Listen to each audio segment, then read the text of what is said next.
Las 4 de la tarde, 31 minutos, y tal como habíamos adelantado, está con nosotros del otro lado de la línea Facundo Jaimes, vocero del Observador Vial de Secaitra. Hola Facundo, buenas tardes, ¿cómo va? Gustavo Góngora te saluda, ¿cómo andamos? Muy bien, Gustavo, espero todos se encuentren bien por otro lado. Todo bien, Facundo. Queremos conocer algunos detalles de una nueva encuesta que está circulando, que ha realizado Secaitra y tiene que ver con el mix del accionar en políticas de seguridad vial entre el Estado y también la presencia del sector privado. ¿Qué es lo que han encuestado? ¿Qué es lo que han medido? Bien, en principio déjame primero contarte que esta encuesta nos separamos un poquito de lo que solemos hacer.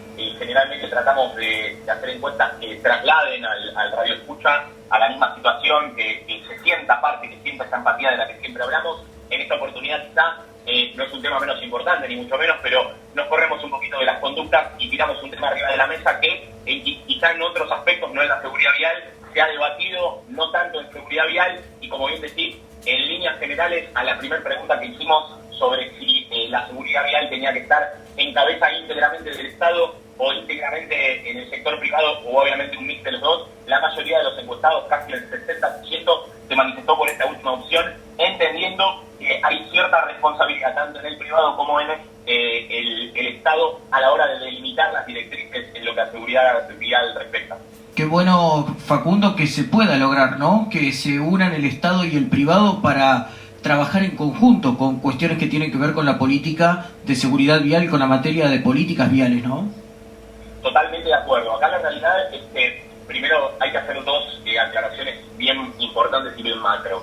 Cuando nos referimos al privado, no nos referimos a las sociedades comerciales, nos referimos por privado a todo lo que no es público, sea asociaciones civiles, ONG, todo lo, o sea, para nosotros el entendimiento es lo privado por cancelación, lo que no es público. Y la segunda cuestión, que también para tratar de entender a qué apunta también el estudio, tiene que ver con que obviamente hay ciertas cuestiones que por mandamiento constitucional siempre estarán en cabeza del Estado. O sea, en nuestro país sería imposible pensar que un control de tránsito o que el labrado de un acta de infracción venga desde un privado. Eso, hacemos la discusión, acá nuestra Constitución y nuestras leyes en líneas generales no lo permiten, pero por eso hablamos de la implementación de políticas públicas, porque las políticas públicas son conceptos, son cuestiones mucho más macro y que tratan de ahondar profundo en la ciudadanía para generar un cambio conductual y que a la larga dejemos de lamentar los casi 6.000 muertos que, salvo en los años de pandemia, venimos teniendo de forma sostenida en nuestro país.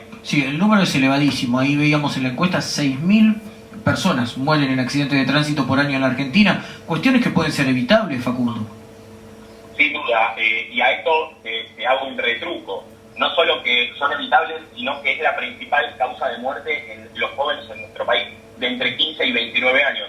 Entonces, vaya si esto tiene que estar presente en la agenda del Estado y de los privados. La realidad es que hay un sinnúmero de ejemplos de cómo se puede llegar a dar esa dinámica entre lo público y lo privado, pero acá lo principal, antes de darte uno o dos ejemplos, es que independientemente de la orientación política que tenga el gobierno de turno, vos bien sabrás que cada 4 años cambian los mandatos de gobierno, sea municipal, provincial o nacional, y cada gobierno tiene su propia orientación con respecto a cuál es la cabida o cuál es el espacio que se le tiene que dar al privado. Acá lo importante es que con una postura o con otra, entendamos que la existencia del privado, y obviamente del Estado, son casi que requisitos sine qua non para que la seguridad vial sea más segura. Es imposible que el Estado, de forma autónoma e independiente y sin haciendo oídos sordos a los privados, pueda llegar a implementar políticas públicas eficientes. Te voy a dar un ejemplo bien fresquito. El anteaño pasado, si no me equivoco, a nivel nacional sancionamos la ley de alcohol cero.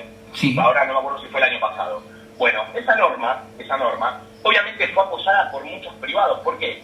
Vamos a hablar de las cervecerías que empezaron a sacar líneas de cervezas sin alcohol. Hablemos obviamente de quien acerca los alcoholímetros para que se puedan realizar controles y que efectivamente ese Estado pueda llegar a implementar sanciones y controles y obviamente acciones preventivas en caso de que la ley no se cumpla. Entonces, ahí vemos cómo van confluyendo distintos factores y acá lo fundamental y lo principal es que la zanahoria, que el objetivo final sea bien claro para todos, para que juntos de la mano y de forma mancomunada se puedan tratar de acercar de la forma más eficiente justamente a ese objetivo. ¿Hay más ejemplos de este tema en donde el Estado y el público, lo público y lo privado hacen un mix en políticas de seguridad vial?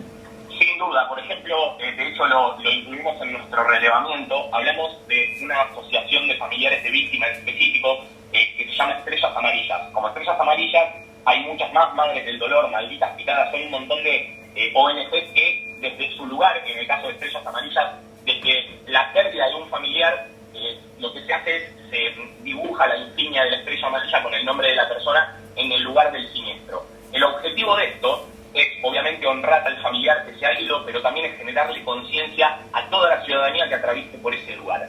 ¿Cómo entra el Estado en esto que estamos hablando? Bueno, las estrellas amarillas hace un año que forman parte de la señalética nacional. Es decir, como tenemos el cartel de 60, que sabemos que eso nos indica, o el de prohibido estacionar con la E cruzada, bueno, la estrella amarilla forma parte del ordenamiento de la señalética vial de nuestro país. Entonces, fíjate este ejemplo, cómo el Estado le dio lugar a estrellas amarillas para que una tarea que ellos ya venían haciendo, la oficialicen, la tomen como propia y ahora sea ley en todos los lugares en donde hay un siniestro con una víctima mortal se pueda colocar esta insignia, insisto, para honrar la memoria, pero también para alertar a todos los que atraviesen por ahí que hay un siniestro de gravedad, que alguien perdió la vida y que hay que atravesar, sea en el rol que me toque, conductor, ciclista, motociclista o peatón, pero tengo que hacerlo con suma diligencia y responsabilidad.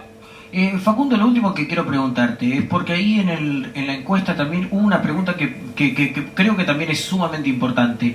¿Conocemos verdaderamente cuál es el color que identifica la seguridad vial y la prevención? En líneas generales sí, tuvimos un muy buen índice de respuesta, fue superior al 70%, el color es amarillo. En líneas generales la gente lo sabe, pero acá déjame quizá redondearte un poco con el siguiente concepto. Nosotros podemos debatir en un café con la familia, con amigos, inclusive eso lo estamos haciendo nosotros acá, podemos debatir todo con respecto a la dinámica y la sinergia entre lo público y lo privado. Ahora, hay una realidad que la definición de las políticas públicas nada van a hacer por sí solas si nosotros, y cuando digo nosotros digo todos los individuos y en nuestra independencia y autonomía, no empezamos a entender que nuestra conducta cuenta. No tenemos que empezar a pensar ni, obviamente el a mí no me va a pasar, hay que erradicarlo totalmente, pero también tratar de empezar a hacer ejemplo. La educación vial no es otra cosa que una subcapa de la educación. Entonces, como toda educación, debe nacer desde el seno del hogar. Después reforcémosla de cualquier forma, con acciones, con prevención, pero tenemos que empezar a dejar de exculparnos y tratar de decir, bueno, pero el Estado no hace controles, el Estado no me sanciona, el Estado de las rutas.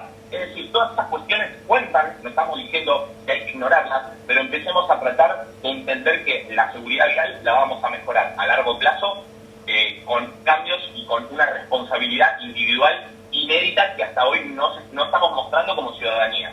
Exactamente. Facundo, agradecerte por este contacto y seguramente el mes que viene volveremos a tomar contacto contigo para estas encuestas de SECAITRA que son sumamente positivas en virtud también de la educación vial y de conocer algunos detalles sobre esta materia. Un abrazo y gracias. Otro para ustedes, el agradecimiento. Gracias. Siempre, saludos. Facundo Jaime, vocero del Observatorio Vial de SECAITRA, hablando con nosotros a esta hora de la tarde. 4:40 en la República Argentina. Estamos en vivo en Radio Municipal Pila, en www.radiomunicipalpila.com.ar y en 97.9 en toda esta región. 4:40. Estás escuchando La Propagadora con Gustavo Góngora.